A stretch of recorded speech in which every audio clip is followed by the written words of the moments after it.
This video is brought to you by Straight Goods News, Canada's alternative online news source. Visit straightgoods.ca. Suffield, Alberta, who works for the Department of National Defence in research. Can you tell me what the effects of the cuts are going to be from where you sit?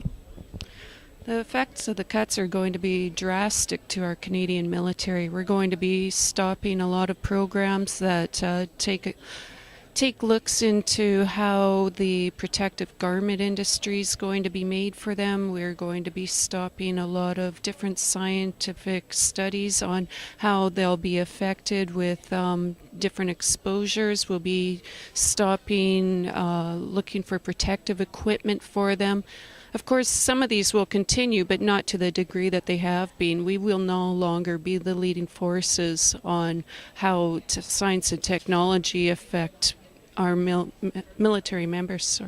Well, if federal scientists and experts aren't going to do this work, who will?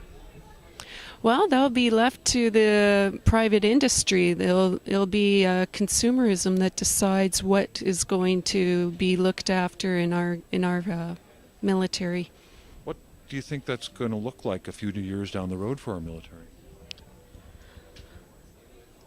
I frankly don't think the military is a priority any longer to this government. I mean, we have kitchens in Edmonton, CFB Edmonton, where they're laying off all of the staff there and telling the military that they are now going to be working in the kitchens. So they'll be cleaning the tables and scrubbing the pots and pans. Probably not something that the military members have enlisted to do.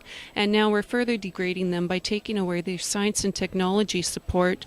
We take care of all of their training, make sure that they're on the forefront of the leading edge of sciences, and that's all taking a far back seat, all in the name of saving a dollar and at the cost of security to Canadians. Because even when it just affects the military right now, it's going to degrade down to affect our national security. I understand other research centers are being cut as well, other military research centers. Can you talk about any of them and what they do and what those effects will be? Valcartier has a large amount of staff leaving. We have Halifax, DRDC Atlantic that's leaving. We have members here in Ottawa. We have members in Toronto and in Alberta as well in the Suffield.